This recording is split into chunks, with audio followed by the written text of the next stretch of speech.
Hi, welcome back to Unlocking the Vault with Dan Linstedt. I'm your co-host here, Cindi Meyersohn.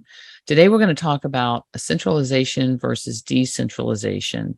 So whatever you need to build is what you should be building, basically, is our premise here. Decentralized or centralized, it doesn't really matter, except when it comes to meeting the business desires and regulations, their objectives. Dan, I would love for you to just take on definition of centralized and decentralized from your perspective. Absolutely. I think we need to step back in time a little bit and talk a little bit about history of what is meant, because a lot of people in terminology, I just got to say, terminology is so important in the data warehousing industry. And a lot of people just lose sight of this fact. Terminology is also temporal. People in the data warehousing industry should really know better. And I know most of our listeners do. And what I mean by temporal is that the definition of these terms, they change over time. And we should all be familiar with that, given that we work in data warehousing and BI. But if you talk about centralized data warehouse, traditionally a centralized data warehouse, at least 20 years ago or so, used to mean single server, single co-located on-premise team. And a lot of that was because the technology was so limited. We used to deal with 10-base-T networks in terms of performance between servers. And then I remember the day that the company got 100-base-T, and boy, that was fast. And now we gigabit speeds, right? And talking to a server across the pond over the ocean, the Atlantic Ocean or the Pacific Ocean, from one place to another was really difficult to keep a consistent, solid connection, much less make it fast and much less deal with a couple million records. So centralized data warehousing used to mean this whole idea of single server, single co-located on-premise team, and everything was housed in one place so that the team, if they had a problem with the server, could physically get to the server or physically pick up the phone and talk to another individual that was also co-located that managed the server. You remember these folks, you used to call them system admins and teams of system admins, and we used to be split by functionality and managed by functionality. If you were a DBA, you were on the DBA team. And this whole idea of centralization used to mean something completely different. And I think today, to use the word centralized data warehouse is a complete misnomer, because, and to understand why I think that way, I think I need to step back and also talk about what a real data warehouse was defined to be, even back then, as well as today. And this is an unfortunate thing in our industry as well, that a lot of people attach technology to the definition of data warehouse, as along with the technology limitations. And it just simply doesn't belong to what a data warehouse truly means. So as a refresher to our listeners and to everybody out there, here's the definition of the data warehouse that Bill Inman provided to us at a conference recently, and is modified as well for DataVault and for the world. He said, a data warehouse is a subject-oriented, integrated by business key, time-variant, and non-volatile collection of data in support of management's decision-making process and or in support of auditability as a system of record, unquote. And so I wanted to bring that up because nowhere in this definition does it talk about technology or its limitation. It doesn't say that your enterprise data warehouse has to be on a single server, or that it has to be in split servers, or that it has to be in a single data center, or that it's on cloud or on-prem. It doesn't talk about any of this, right? And so many people say centralized data warehouse means that you've got this big single server, as I pointed out in the beginning of this podcast, and that's just not true.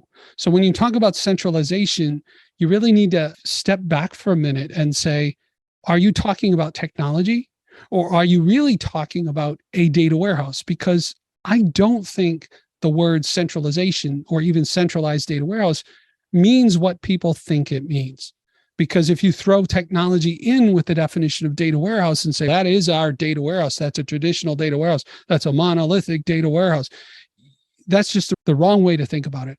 A data warehouse is a logical, conceptual thing. And it doesn't mean that it's stored in one place. It doesn't mean that all the data set is central. It doesn't mean that your teams are centralized. Okay. Nowhere in the definition is there any discussion about performance or about size or about storage or about technology or servers or people or process that the people go through? That's simply not in the definition. I'm sorry about standing on my soapbox, but I'm pretty adamant about sticking to the definition of what a data warehouse really means. If you lift data warehouse up out of the mud, it's a business integration logical definition for something that you build in the organization that makes sense to the business, right? In support of management decision-making process. And it has time variant, non-volatile collection of data, right? So that by definition, you can build a data warehouse today. And it's neither monolithic or centralized or decentralized or non-monolithic, or it's not, and it doesn't mean that it's in cloud or on-prem either. It could be a hybrid of all of those things because, again, technology is not part of the core definition. Cindi, you've been doing some reading on data mesh. And what has some of that reading brought to light for you in terms of the terms data warehouse and centralization? And I've actually found it rather fascinating. I have been reading quite a bit, I would say, tearing into Zemek's book on data mesh to familiarize myself with the terminology and also to see where data mesh and data vault are so nicely aligned. It's all over the place. But before I get into that, I want to go back to Bill's definition of data warehouse too, and just remind folks that this was the definition Bill had going back 3-4 decades ago.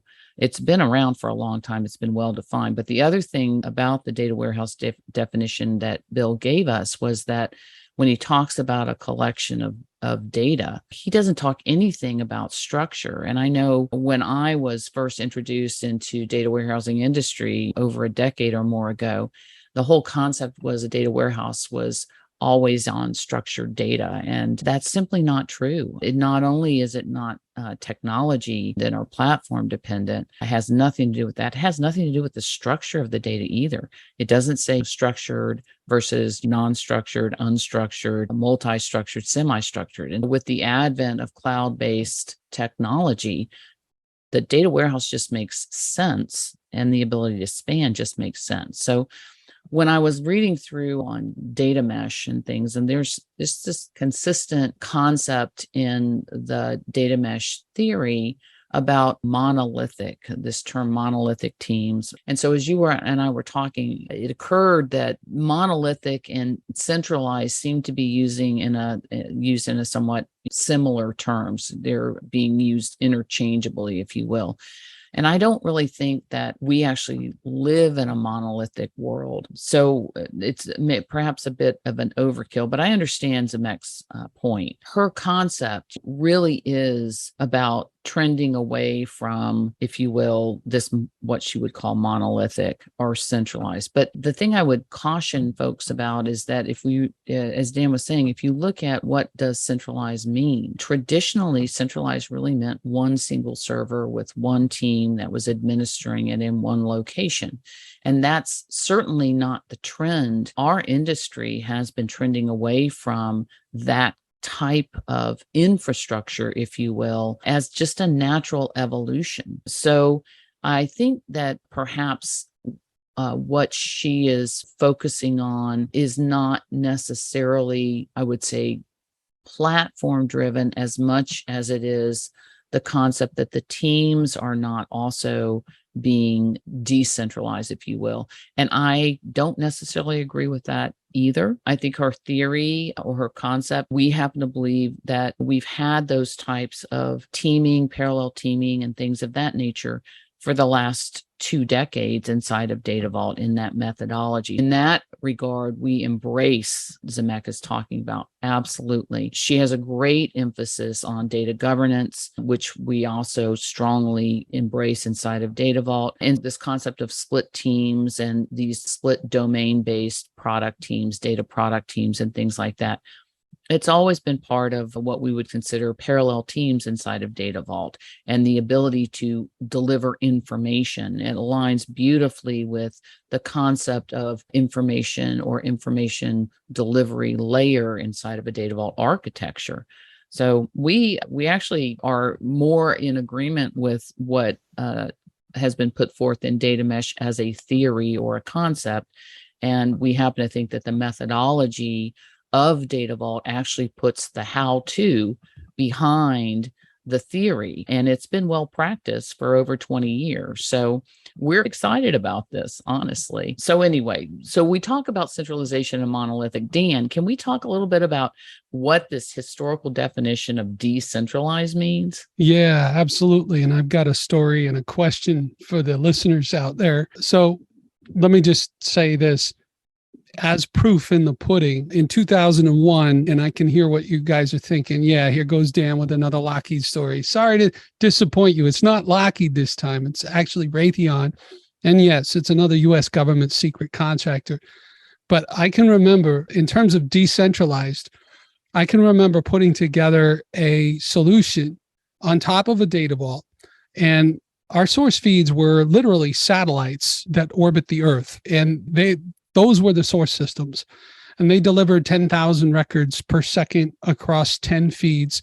That's 100,000 records. No, I did that wrong. That's 1,000 records per second. I can't remember the numbers, but anyway, it was super fast. And these were images as well as metadata coming back from the satellites, beamed straight to Earth into satellite dishes and across 10 different split servers to handle the real-time feeds. This was at least 20 years ago, so 2001. So from that perspective, what we did was we built a query system. Now, the interesting thing there was the query had governance at the congressional level and required not only some person from Congress to be in the office, but it also required people from different countries, from the embassies of different countries, to be in the same office at the same time, viewing the same result. Why? Because that's the level of security that the data results had to have. Everybody from the different countries had to authorize, yes, this is the result, and this is the right result, and this is how we're going to interpret it for the rest of the world. And then when they closed the query, all the data disappeared. Now, that to say, here is the question.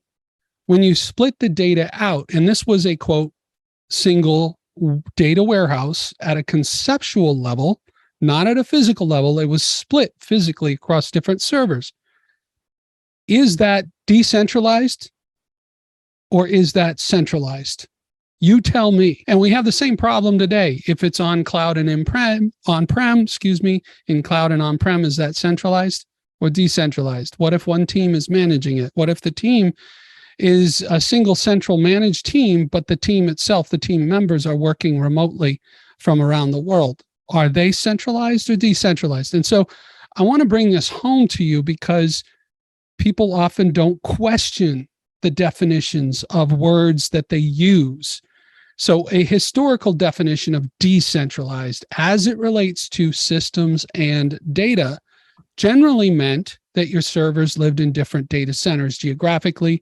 And of course, if you're talking about teams and people, that your teams existed in different physical office complexes, again, geographically split. So there's a theme here when decentralized as it pertained to 20 years ago, what it meant. These days, the lines are completely blurred. Anything you can argue with me today and say, I'm going to call that centralized, I could conversely come up with a valid argument, just as valid, and argue that it's decentralized. As well, I could juxtapose. If you argue that it's decentralized, I could take a valid position and argue that it's centralized from a different perspective. So this whole idea of centralized and decentralized, basically to me, those two labels are meaningless unless you're talking about a very specific type of component or a specific part of the team. And so coming to terms with the definition at different levels is what I mean, right? So granularity of the definition, the same term could mean different things at an enterprise level. It could mean different things at a director level, at a manager level, at a worker level, or an implementer level. So you've got all these different definitions that are all correct at the same time. And of course, like I just pointed out, you can always find the juxtaposition or the counter position to define it accurately the other way. Dan, if I may, can I just interrupt for a second? Go right ahead. Absolutely. We're talking about the evolution of the industry. I mean, just think about what's happened in the last 3 years, 2.5 years. The pandemic forced what could be considered decentralization of teams. People are working from home today. They're not coming back to their central offices. Some people, because of the pandemic, actually moved to different parts of the country or the world and are able to work on the same teams from different locations. To a certain extent, it freed us from the concept of being in a single office, if you will, where we can all work together. The technologies, I would say, advanced and surged to enable teams to work remotely and still be in the same team, even on their different sides of the world. So we definitely have evolved from this idea of teams being, quote, centralized. Yeah, I think that speaks to the point that the definition of centralized versus decentralized, really the argument of the old pendulum swinging from one side to the other and back again, I think that's pretty much just gone away. I think the pendulum itself has gone away because there's room for split teams, split data.